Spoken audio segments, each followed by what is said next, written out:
जय हिंद दोस्तों। आज हम लोग पढ़ने वाले हैं ज्योग्राफी का सबसे इम्पोर्टेंट टॉपिक जो है वायुमंडल का संरचना। आज हम लोग पढ़ेंगे वायुमंडल का संरचना किस तरह हुआ और वायुमंडल जो मिलकर के बना है वो किस किस कणों से मिलकर के बना है। ठीक है, तो यदि हम लोग बात करें सबसे पहले वायुमंडल का जो निर्माण होता है वो क्या होता है, आज से लाखों वर्ष या करोड़ों वर्ष पहले क्या होता है, हमारा पृथ्वी का तो निर्माण हो जाता है, लेकिन क्या होता है कोई भी वायुमंडल का निर्माण नहीं होता है। जिस वजह से क्या है, पृथ्वी में क्या था, बहुत सारे यानी बर्फ का गोला पड़ा हुआ था। पृथ्वी क्या है, बर्फ का गोला हुआ करता था पहले। उससे भी पहले क्या होता था, पृथ्वी एक आग का गोला हुआ करता था। धीरे धीरे जो हमारा मौसम चेंज होता गया, क्लाइमेट चेंज होते गए, उसके बाद क्या हुआ, ये जो आग का गोला है वो बर्फ के गोले में परिवर्तित हो गए। उसके बाद क्या हुआ, पृथ्वी एक बहुत बड़ी आकृति में बन चुकी थी लंबे समय के बाद। ठीक है, उसके बाद क्या होता है, धीरे धीरे धीरे समय बीतता गया। उसके बाद जो हमारा पृथ्वी है, पृथ्वी क्या हुआ, सिकुड़ती चली गई, मतलब सिकुड़ती चली गई। धीरे धीरे धीरे उसका साइज छोटा होने चला गया, छोटा छोटा होते चला गया। उसके बाद उन्होंने क्या किया, अपना जो साइज छोटा होने के कारण क्या, बहुत सारे अपने जो पृथ्वी यानी अपने जो साइड में क्या है, बहुत सारे परत का निर्माण करते चली गई। और उसी परत के निर्माण को हम लोग क्या नाम से जानते हैं, अभी परत, वायुमंडलीय परत के नाम से जानते हैं। ठीक है, यदि हम लोग आसान भाषा में समझे तो देखिए, सबसे बहुत सारे लाखों वर्ष बाद के साल पहले क्या होता था, हम लोग का पृथ्वी इस तरह है। ठीक है, और यह मान के चलिए पृथ्वी है, और इसमें क्या होता था, पुराने साल बाद क्या है, पृथ्वी में बहुत सारे बर्फ के कण होते थे, बहुत सारे बर्फ से ढकी हुई होती थी पृथ्वी। ठीक है, और जिस कारण क्या है, पृथ्वी का जो आकार था वो बहुत ही बड़ा साइज का होता था, बड़ा होता था। फिर धीरे धीरे धीरे क्या हुआ, मौसम चेंज हुआ। उसके बाद ये जो पृथ्वी है इसका आकार छोटा होते चला गया, धीरे धीरे छोटा होते चला गया, जिसके कारण क्या हुआ, पृथ्वी अपना वायुमंडल के रूप में कुछ परत का निर्माण करी। ठीक है, और उसी परत को आज हम लोग वायुमंडल के नाम से जानते हैं। ठीक है, तो आज हम लोग पढ़ेंगे वायुमंडल का जो परत है वो कितने परत है। ठीक है, तो उससे पहले देख लेते हैं हम लोग वायुमंडल जो वो हम लोग आखिर वायुमंडल किसे कहते हैं। ठीक है, तो यदि बात करें वायुमंडल की, तो वायुमंडल में बहुत सारे गैस से मिलकर के बना होता है। क्या होता है, जो ये वायुमंडल है, वायुमंडल क्या, बहुत सारे गैस और साथ ही साथ बहुत सारे धूलकण के मिश्रण से जो चीज का निर्माण होता है उसे हम लोग क्या कहते हैं, वायुमंडल कहते हैं। तो वायुमंडल में क्या क्या चीज पाए जाते हैं, एक तो गैस पाए जाते हैं बहुत सारे, वो साथ ही साथ क्या पाए जाते हैं, बहुत सारे धूलकण, फिर मिट्टी के कण जो बादल में उड़ते हैं, उसी से क्या का निर्माण होता है, वायुमंडल का निर्माण होता है। ठीक है, तो यदि हम लोग बात कर लेते हैं जो हमारे वायुमंडल में कौन कौन से गैस और कितने प्रतिशत में पाए जाते हैं। ठीक है, तो यदि बात करें हम लोग नाइट्रोजन गैस, तो नाइट्रोजन गैस कितना, 78% पाया जाता है। वायुमंडल में सबसे अधिक गैस कौन सा गैस पाया जाता है, तो वो नाइट्रोजन गैस पाया जाता है। कितना परसेंट, 78% पाया जाता है। पूछा जा सकता है दोस्तों कि हमारे वायुमंडल में सबसे अधिक कौन सा गैस पाई जाती है, तो यदि हम लोग बात करें तो उसका कौन है, नाइट्रोजन गैस पाई जाती है। कौन, नाइट्रोजन। और उसके बाद आता है हमारा ऑक्सीजन। तो ऑक्सीजन की जो प्रतिशतता है वो कितना है, 21% है। कितना है, वायुमंडल में ऑक्सीजन कितना परसेंट पाया जाता है, 21% पाया जाता है। हमने बात किया नाइट्रोजन कितना परसेंट पाया जाता है, 78% पाया जाता है। और बात करें हम लोग आर्गन की, तो आर्गन कितना परसेंट पाया जाता है, 0.93% पाया जाता है। कितना पाया जाता है, 0.93% जो लिखा है। ठीक है, उसके बाद आगे हम लोग बात करें CO2 गैस। CO2 गैस कितना परसेंट पाया जाता है, 0.03%। कितना, 0.03%। ठीक है, एक बार हम लोग अच्छे से देख लेते हैं। सबसे पहले बात करें हम लोग नाइट्रोजन गैस की, तो नाइट्रोजन गैस 78%, ऑक्सीजन गैस 21%, और आर्गन गैस कितना पाया जाता है, 0.93%, और CO2 गैस, कार्बन डाइऑक्साइड 0.03%। ठीक है, यहां तक क्लियर हो गया। अब देखिए, और हमने बात किया जो क्या बोलते हैं हमारा वायुमंडल है, वायुमंडल में क्या पाए जाते हैं, बहुत सारे धूलकण पाए जाते हैं। क्या पाए जाते हैं, धूलकण। ठीक है, यहां तक क्लियर है। अब देखिए हम लोग वायुमंडल है, तो वायुमंडल की जो परत है वो कितना है, तो टोटल कितना परत में बांटा हुआ है, 5 परत में। जो हमारा वायुमंडल है वो कितना परत में बांटा हुआ है, 5 परत में। कौन कौन से देख लेते हैं। देखिए, वायुमंडल की संरचना बात किया गया है, वो कौन कौन से मंडल है। सबसे पहले बात करें हम लोग क्षोभ मंडल। क्या मंडल, क्षोभ मंडल, जिसे हम लोग क्या कहते हैं, ट्रोपोस्फियर कहते हैं। क्या कहते हैं, ट्रोपोस्फियर। क्षोभ मंडल, ट्रोपोस्फियर। दूसरा आता है समताप मंडल, स्ट्रेटोस्फियर। क्या कहते हैं, स्ट्रेटोस्फियर। क्या कहते हैं, स्ट्रेटोस्फीयर यानी समताप मंडल। उसके बाद आता है मध्य मंडल जिसे मेजोस्फीयर कहते हैं, क्या कहते हैं, मेजोस्फीयर। उसके बाद आता है आयन मंडल जिसे हम लोग कहते हैं आयनोस्फीयर, क्या कहते हैं, आयनोस्फीयर। आयन से आयनोस्फीयर, आयन से आयनोस्फीयर। और बाह्य मंडल मतलब बाहर साइड, बाहर साइड को क्या मानते हैं, बाह्य मंडल यानी एक्सोस्फीयर, क्या कहते हैं, एक्सोस्फीयर। देखिए बाह्य मंडल से आपको याद रखने का ट्रिक, एक्सो, एक्सो मतलब क्या होता है, बाहर। अगर कहीं भी वर्ड एक्सो वर्ड आ गया, क्या वर्ड, ई एक्सो वर्ड, ये वर्ड आ गया, फर्स्ट में आ गया, तो आप समझ जाइए कि वो बाहर की बात कर रहा है। क्या की बात कर रहा है, बाहर की बात करे। यदि आप लोगों ने देखा होगा एक्सो स्केलेटन यानी बाह्य कंकाल, उसी प्रकार एक्सो क्या बोल, एक्सोस्फीयर, उसी प्रकार एक्सोस्फीयर। तो एक्सोस्फीयर क्या हो, बाहर का सतह, बाहर का सतह को क्या कहा गया, एक्सोस। तो कहीं अगर एक्सोस वर्ड आ गया तो आप क्या समझिएगा कि वो बाहर की बात कर रहा है। क्या की बात कर रहा है, बाहर की। एक्सोस वर्ड मतलब, एक्सो मतलब बाहर। तो उसी प्रकार यहाँ क्या लिखा हुआ है, एक्सोस्फीयर। एक्सोस्फीयर मतलब क्या हो गया, बाह्य मंडल, क्या क्या, बाह्य मंडल। ठीक है, यहाँ तक क्लियर हो गया। अब देखिए ये जो परत है इसका सजावट पृथ्वी में किस किस तरह से है। ठीक है, देखिए यहाँ पर हम लिख दिए हैं। सबसे पहले बात करें हम लोग, इसको हम लोग क्या मानेंगे, ये अर्थ है। ये क्या है, अर्थ है, हम लोग का अर्थ है। ठीक है, अब अर्थ में देखिए, अर्थ का जो सबसे ऊपर वाले परत में जो मिलता है ऊपर वाले साइड को, इसे हम लोग क्या कहते हैं, झोप मंडल कहते हैं। क्या कहते हैं, छोप मंडल। क्या कहते हैं, छोप मंडल, जिसे हम लोग क्या कहते हैं, ट्रोपोस्फीयर कहते हैं। इसको हम लोग क्या कहते हैं, ट्रोपोस्फीयर। क्या, ट्रोपोस्फीयर। आगे हम लोग पढ़ेंगे इस सब की विशेषता के बारे में पढ़ेंगे। ठीक है, अभी अब हम इसका नाम सिर्फ जानते हैं। ठीक है, तो पृथ्वी के सबसे पहले कौन सा मिलता है, क्षोभ मंडल। जस्ट उसके थोड़ा ऊपर चढ़ेंगे तो हमें कौन सा मिलेगा, समताप मंडल मिलेगा। क्या मिलेगा, समताप मंडल, जिसे हम लोग क्या कहते हैं, स्ट्रेटोस्फीयर कहते हैं। क्या कहते हैं, स्ट्रेटोस्फीयर।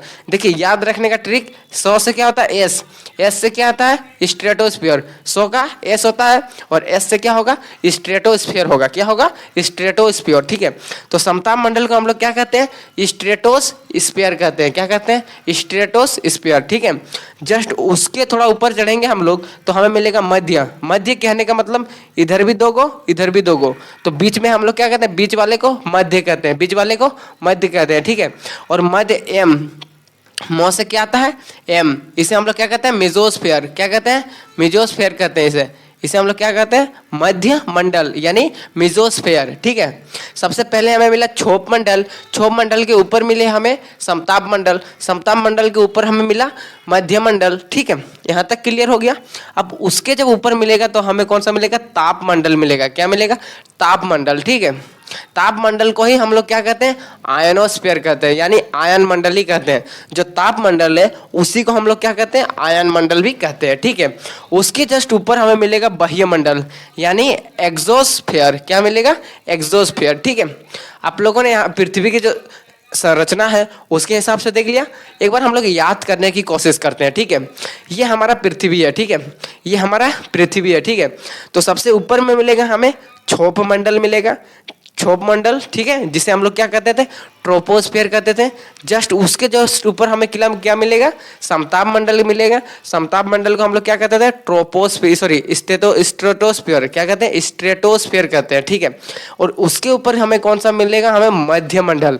क्या मिलेगा, मध्य मंडल, और जिसे हम लोग इंग्लिश में क्या कहते थे, मेजोस्फीयर कहते थे। क्या कहते थे, मेजोस्फीयर। ठीक है, और उसके जस्ट ऊपर हमें मिलेगा आयनोस्फीयर, और हम लोग तापमंडल या फिर क्या बोलते हैं, आयन मंडल। ठीक है, और उसके जस्ट लास्ट में सबसे बाहर साइड, बाहर हमने आपको बताया, बाहर यानी एक्सो, बाहर यानी एक्सोस, और बाहिर मंडल मतलब एक्सोस्फीयर। क्या, एक्सोस्फीयर। ठीक है, तो आई होप दोस्तों जो हम लोगों का जब मंडल का जो स्तर है वायुमंडल का, वो आपको अच्छी तरह से क्लियर हो चुका होगा। अब हम पढ़ेंगे ये जो सतह है इसकी विशेष पढ़ने वाले हैं। जो हमने बताया वायुमंडल के जो स्तर है उस सबको हम लोग पढ़ने वाले हैं। तो सबसे पहले वाले स्तर में हमें क्या मिलता था, क्षोभ मंडल यानी ट्रोपोस्फीयर। कौन सा, क्षोभ मंडल, ट्रोपोस्फियर।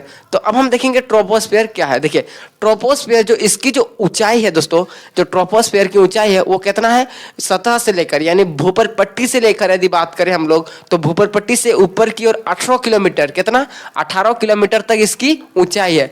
इसकी जो ऊंचाई है कितना है 18 किलोमीटर, भूपर पट्टी से 18 किलोमीटर। यदि हम लोग बात करें ये हमारा पृथ्वी है और इसका ऊपर वाला सतह है, और यहाँ से अगर बात करें 18 किलोमीटर तो यहाँ तक हमें कौन सा मिलेगा, क्षोभ मंडल। कौन सा मिलेगा, क्षोभ मंडल। ठीक है, तो क्षोभ मंडल की ऊंचाई कितनी है, 18 किलोमीटर है। ठीक है, यदि हम लोग बात करें, यदि देखिए हम लोग यदि हमारा पृथ्वी की जो सतह से उसकी ऊपर 165 मीटर तक चढ़ते हैं, यानी 165 मीटर तक हम ऊंचा उड़ते हैं, तो हमारे जो हम लोग को एहसास होगा कि हमें 1 डिग्री तापमान घट चुका है। वहाँ का जो तापमान होगा वो 1 डिग्री घट चुका होगा। यदि हम लोग बात करें, देखिए ये है हमारा पृथ्वी। ठीक है, सपोज कीजिए यहाँ पर हमारा जो तापमान है अभी 25 डिग्री सेल्सियस है। ठीक है, तो यदि हम लोग जैसे ही यहाँ पर 165 मीटर ऊपर चढ़ेंगे, यहाँ पर हम लोग आएंगे तो यहाँ पर जो इसका जो तापमान होगा वो 24 डिग्री हो जाएगा। कितना हो जाएगा, 24 डिग्री। क्यों, क्योंकि यदि हम लोग 165 मीटर अगर चढ़ते हैं, ऊपर की ओर चढ़ते हैं, तो क्या होता है 1 डिग्री तापमान में गिरावट आती है, मतलब 1 डिग्री तापमान घट जाता है। इसी प्रकार यहाँ लिखा हुआ है यदि हम लोग 165 मीटर के ऊपर चढ़ेंगे तो 1 डिग्री तापमान घटता है, और यदि हम लोग 1 किलोमीटर चढ़ जाते हैं, यानी वही पर 165 मीटर ना चढ़ने के ऊपर और ज्यादा चढ़ जाते हैं, यानी 1 किलोमीटर ऊपर की ओर चले जाते हैं, तो क्या होगा, वो 4 डिग्री हम लोग का जो तापमान है ना, सॉरी 6 डिग्री तापमान घट जाएगा। कितना डिग्री घटेगा, 6 डिग्री। मान के चलिए यहाँ 25 डिग्री है ना, यदि हम लोग 1 किलोमीटर ऊपर चढ़ गए तो ये कितना हो जाएगा, 19 डिग्री कुछ हो जाएगा, 19 डिग्री सेल्सियस तापमान हो जाएगा। ठीक है, यहाँ तक क्लियर हो गया। आगे देखिए, ये जो हमारा क्षोभ मंडल है इस पे क्या होता है, बहुत सारी जैविक क्रिया जैसे जलवाष्प का आना, वर्षा का होना, बादल का बनना, बहुत सारे जो क्रिया होते हैं वो उसमें कहाँ होते हैं, वो क्षोभ मंडल में ही होते हैं, मतलब ट्रोपोस्फेयर में ही होते हैं। तो ट्रोपोस्फेयर में क्या होती है, जैविक क्रिया होती है। जैविक क्रिया कौन कौन सी, जलवाष्प का बनना, मौसम का परिवर्तन होना, बहुत सारे जल का आना, वर्षा होना, ये सब किस में होता है, जैविक क्रिया। ये कहाँ होते हैं, हमारे क्षोभ मंडल में होते हैं। कहाँ होते हैं, क्षोभ मंडल में। ठीक है, यदि हम लोग बात करें, इसे हम लोग क्या कहते हैं, संवहन मंडल भी कहते हैं। संवहन मंडल के कहने का अर्थ क्या हुआ कि बहुत सारी धाराएं, जल धाराएं, जैसे समुद्र की जल धारा हो गया, फिर हो गया हमारा मरुस्थलीय की जल धारा हो गया, ये सब बहती है। तो ये कहाँ बहती है, ये क्षोभ मंडल में ही बहती है। कहाँ बहती है, क्षोभ मंडल में। इसीलिए हम लोग इसको क्या कहते हैं, संवहन मंडल भी कहते हैं। मतलब संवहन मतलब गति करते रहती है, हवा बहती है। देखेंगे आप लोग, यदि हम लोग समुद्र के किनारे चले जाते हैं तो वहाँ पर ठंडी हवा आती है, पहाड़ के ऊपर चले जाते हैं वहाँ पर ठंडी हवा आ जाती है। यदि हम लोग घर किसी शहर की बीच में रह जाते हैं तो क्या होता है, वहाँ गर्म हवा आता है। तो ये परिवर्तन, ये बहने की जो परिवर्तन होता है ये किस में होता है, ये हमारे क्षोभ मंडल में होता है। तो इसी क्रिया को हम लोग क्या कहा गया, संवहन मंडल भी कहा गया। ठीक है, यहाँ तक क्लियर हो गया। और हमने बात किया यहाँ पर जैविक क्रिया भी होता है। ठीक है, और यदि हम लोग आगे बात करें, क्षोभ सीमा कहने का मतलब जो हम लोग का क्षोभ मंडल है, क्षोभ मंडल का जो सबसे ऊपर वाले जो सीमा है, सबसे लास्ट में जब इसका खत्म होने होता है उसके बाद क्या आता है, समताप मंडल का जब शुरू होता है उस सीमा को हम लोग क्या कहते हैं, क्षोभ सीमा कहते हैं। क्या कहते हैं, क्षोभ सीमा। तो क्षोभ मंडल का सबसे अंतिम सीमा को क्या कहते हैं, क्षोभ सीमा कहते हैं। यहाँ तक क्लियर हो गया। अब हम बात करेंगे समताप मंडल की ओर। किसकी बात करेंगे, समताप मंडल, जिसे हम लोग स्ट्रेटोस्फीयर कहते हैं। क्या कहते हैं, स्ट्रेटोस्फीयर कहते हैं। ठीक है, स्ट्रेटोस्फीयर को हम लोग देखेंगे। यदि बात करें इसकी ऊंचाई तो ये कितना है, 18 किलोमीटर था हमारा क्षोभ मंडल, और 18 किलोमीटर से 50 किलोमीटर, कितना यहाँ तक तो हमारा नीचे से यहाँ तक 18 किलोमीटर क्या था, क्षोभ मंडल था। और यहाँ से जो 50 किलोमीटर यहाँ तक, इसमें के बीच हमें कौन सा मिलता है, समताप मंडल मिलता है। कौन सा, समताप मंडल। ठीक है, और समताप मंडल में क्या होता है, जो इसका जो ध्रुव होता है यानी पृथ्वी का जो पोल होता है, वहां पर समताप मंडल की जो मोटाई होती है वो ज्यादा होती है। क्या होती है, समताप मंडल की मोटाई कहाँ ज्यादा होती है, ध्रुवों पर। समताप मंडल की मोटाई कहाँ ज्यादा होती है, ध्रुवों पर होती है। यहाँ तक क्लियर हो गया। आगे देखिए, यदि बात करें इसमें क्या होता है, कोई भी जैविक क्रिया नहीं होता। जैविक क्रिया कहने का मतलब कोई भी वर्षा नहीं होती, बादल का निर्माण नहीं होता है, और कोई भी धाराएं, जल धारा आदि कुछ भी नहीं इसमें बहते हैं। समताप मंडल में ये क्रिया नहीं होती है, जिस वजह वजह से क्या होता है, यहाँ पर जो वाहन होते हैं, एयरपोर्ट क्या बोलते हैं, एरोप्लेन होते हैं, फिर हो गया हेलीकॉप्टर होते हैं, वो कहाँ उड़ते हैं, समताप मंडल में उड़ते हैं। तो समताप मंडल में ये सब उड़ने का कारण क्या है, क्योंकि इसमें कोई भी जैविक क्रिया नहीं होती है। जैविक क्रिया जब नहीं होगी तब इसमें कोई भी भयानक तूफान नहीं आएगा। लेकिन यहाँ पर एक तूफान उत्पन्न होता है, उसे हम लोग आगे पढ़ेंगे, ठीक है। तो यदि आपको कोई पूछा जा सकता है दोस्तों कि बताओ कि हमारा जो वायुयान है, मतलब हेलीकॉप्टर है, एरोप्लेन है, वो समताप मंडल में ही क्यों उड़ते हैं, तो इसका कहने का कारण है, देखिए जो समताप मंडल है उसकी जो पृथ्वी की सतह से ऊंचाई है लगभग अधिक है, 50 किलोमीटर है। और साथ ही साथ क्या है, इसमें कोई भी जैविक क्रिया नहीं होता। जैविक क्रिया कहने का मतलब वर्षा का निर्माण नहीं होता है, बादल का निर्माण नहीं होता है, फिर जलवायु परिवर्तन नहीं होता है। साथ ही साथ क्या होता है, इसमें कोई भी जलधारा बहती नहीं है। इसी कारण क्या होता है, ये जो सतह है ये पूरा एकदम साफ रहता है, जिस कारण वायुयान को उड़ने में सहायता मिलती है। यहाँ तक क्लियर हो गया। आगे देखिए, इसमें वायुयान उड़ने के लिए अच्छा होता है, और इसमें क्या होता है, एक विशेष प्रकार का मुलाब मेघ का निर्माण होता है। मदर ऑफ पेल क्लाउड, क्या कहते हैं, मदर ऑफ पेल क्लाउड का निर्माण होता है, किसमें, समताप मंडल में। पूछा जा सकता है, ये इंपॉर्टेंट है, पूछा जा सकता है कि विशेष प्रकार का एक मेघ का निर्माण होता है जिसे हम लोग कहते हैं मुलाब मेघ। ये किस सतह पे उत्पन्न होता है, ये होता है समताप मंडल में, जिसे हम लोग इंग्लिश में क्या कहते हैं, मदर ऑफ पेल क्लाउड। क्या कहते हैं, मदर ऑफ पेल क्लाउड। लिख देते हैं दोस्तों, mother of PEARL pearls CLOUD pearls cloud. क्या कहते हैं हम लोग, मदर्स ऑफ पेल्स क्लाउड कहते हैं, मुलाब मेघ कहते हैं। क्या कहते हैं, मुलाब मेघ, ठीक है। इसमें क्या होता है, इसमें और एक विशेष प्रकार की परत पाई जाती है। क्या पाई जाती है, परत, किसमें, ये समताप मंडल में। इसमें क्या पाई जाती है, ओजोन परत। क्या पाई जाती है, ओजोन परत। पूछा जा सकता है दोस्तों कि ओजोन परत कहाँ पाई जाती है, तो वो कहाँ पाई जाती है, समताप मंडल में पाई जाती है। कहाँ, समताप मंडल में, ठीक है। और ये ओजोन परत क्या करती है, सूर्य से जो पराबैंगनी किरण आती है, जो हमारे स्किन के लिए, हमारे शरीर के लिए बहुत ही हानिकारक है, तो उसको क्या करता है, ये रोकता है। ये दर्पण की वजह से, हम लोग दर्पण पढ़े होंगे क्लास 10th में कि क्या करता है, दर्पण प्रकाश को रिफ्लेक्ट करता है। उसी प्रकार क्या करता है, ये जो ओजोन परत है, यह करता है जो पराबैंगनी किरण आती है उसको जैसे ही आती है ये क्या कर देगा, टकरा के इसको भेज देगा, जाओ जाओ तुमको पृथ्वी में एंटर करने नहीं देंगे। क्यों नहीं देता है, क्योंकि ये हमारे शरीर के लिए हानिकारक है। साथ ही साथ इसमें क्या होता है, अम्ल वर्षा का भी होने का खतरा हो सकता है। लेकिन क्या होता है, ये जो समताप मंडल में जो ओजोन परत है दोस्तों, ये धीरे धीरे छेद होता है, छेद होने लगा है अभी वर्तमान की घटना देखें तो। क्यों होता है ये, क्योंकि इसमें विशेष प्रकार का एक गैस उत्पन्न होता है। गैस का कारण है जो हम लोग के रेफ्रिजरेटर हो गया, जनरेटर हो गया, जो बाजार में हम लोग का जनरेटर यूज होता है, उससे जो तेल का जो पॉल्यूशन निकलता है, और जो रेफ्रिजरेटर हो गया, AC हो गया, इसमें जो इससे जो पॉल्यूशन होता है उसमें क्या होता है, सीधे हमारे ओजोन परत को नुकसान पहुंचाता है। और इसका नुकसान पहुंचाने का कारण क्या है, एक विशेष प्रकार का गैस जिसे हम लोग कहते हैं CFC, जिसे हम लोग क्या कहते हैं, क्लोरोफ्लोरोकार्बन। क्या कहते हैं, क्लोरोफ्लोरोकार्बन कहते हैं। क्या कहते हैं इसको, क्लोरोफ्लोरोकार्बन। पूछा जा सकता है ओजोन परत का क्षय होने के पीछे कारण क्या है, कौन सी गैस कारण है, तो उसका जो आंसर क्या होगा, क्लोरोफ्लोरोकार्बन होगा। क्या होगा, क्लोरोफ्लोरोकार्बन, ठीक है। ये क्लोरोफ्लोरोकार्बन क्या करता है, हमारे ओजोन परत को छोटा छोटा छिद्र करने में ये तोड़ने लगता है, ओजोन परत को नुकसान पहुंचाता है, ठीक है। यदि आगे हम लोग बात करें, ये जो ओजोन परत है, ओजोन परत को हम लोग नापते कैसे हैं, तो इसको नापने के लिए एक विशेष प्रकार का यंत्र होता है जिसे हम लोग क्या कहते हैं, डाप्सन इकाई। क्या कहते हैं, याद रखिएगा, डाप्सन इकाई। किस इकाई के द्वारा नापा जाता है, डाप्सन इकाई के द्वारा। किस इकाई के द्वारा, डाप्सन इकाई के द्वारा।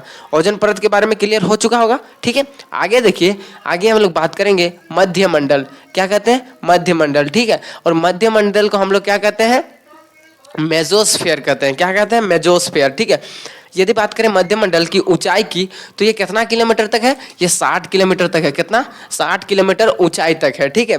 और यदि बात करें इसमें क्या होता है, मध्य मंडल में यदि आप लोग प्रवेश करते हो तो मध्य मंडल में जो इसका तापमान होगा -100 डिग्री सेल्सियस होता है। कितना होता है, -100 डिग्री सेल्सियस। कहाँ, मध्य मंडल में। मध्य मंडल में तापमान कितना होगा, -100 डिग्री सेल्सियस, ठीक है।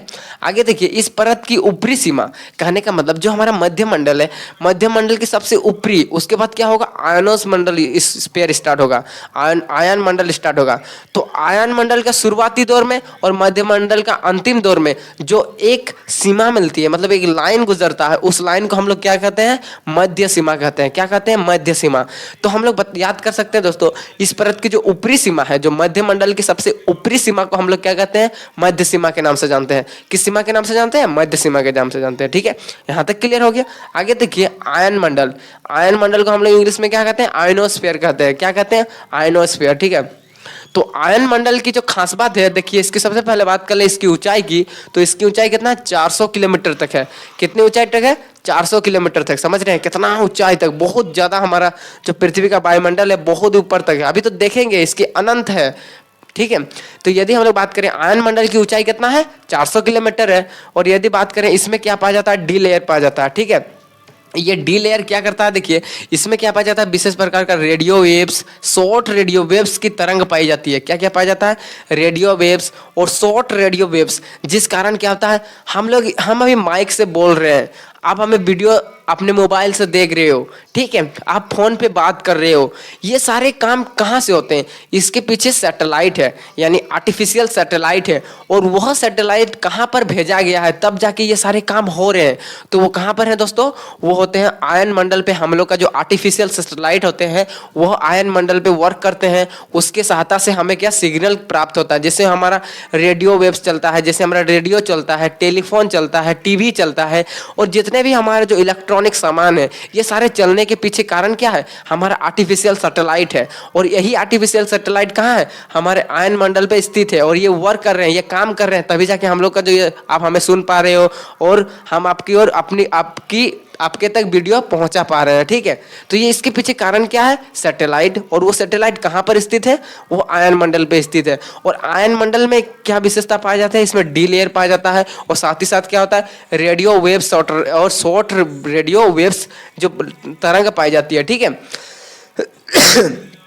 आगे देखिए, आगे हम लोग बात करेंगे जो हमारा अंतिम मंडल बचता है, वो सबसे ऊपर वाले मंडल को हम लोग क्या कहते हैं, बहिर्मंडल। क्या कहते हैं, बहिर्मंडल, जिसे हम लोग क्या कहते हैं, एग्जोस्फीयर कहते हैं। क्या कहते हैं, एग्जोस्फीयर कहते हैं। क्या कहते हैं, एग्जोस्फीयर। तो एग्जोस्फीयर की जो ऊंचाई है वो कितना से शुरू होती है, 400 किलोमीटर से शुरू होती है। और 400 किलोमीटर शुरू हो गया एकदम पूरा अनंत तक, उसका कोई सीमा ही नहीं है। 400 किलोमीटर से बहिर्मंडल स्टार्ट होगा और उसका जो अनंत तक कोई भी इसकी सीमा नहीं है। वहां तक कौन सा मंडल मिलेगा, हमें बहिर्मंडल मिलेगा, एग्जोस्फीयर मिलेगा। ठीक है, और इसमें क्या पाया जाता है, एग्जोस्फीयर में ही क्या पाया जाता है, हाइड्रोजन गैस और हीलियम गैस बहुत अधिक मात्रा में पाया जाता है। बहुत अधिक मात्रा में हाइड्रोजन गैस और हीलियम गैस पाया जाता है। ठीक है, यहां तक क्लियर हो गया। और इसकी जो कोई अंतिम सीमा नहीं है। तो आपको दोस्तों हमने आपको आज पढ़ा है जो हमारा पृथ्वी का जो वायुमंडल है उसका जो संरचना है, वो उसका इस निर्माण कहाँ से होता है और उसको निर्माण किस किस चीज़ों से मिलकर के वो बना है। तो आई होप दोस्तों कि ये जो हमारा वायुमंडल का आंतरिक संरचना है आपको अच्छी तरह से क्लियर हो चुका होगा। तो मिलते हैं नेक्स्ट वीडियो में, तब तक के लिए जय हिंद।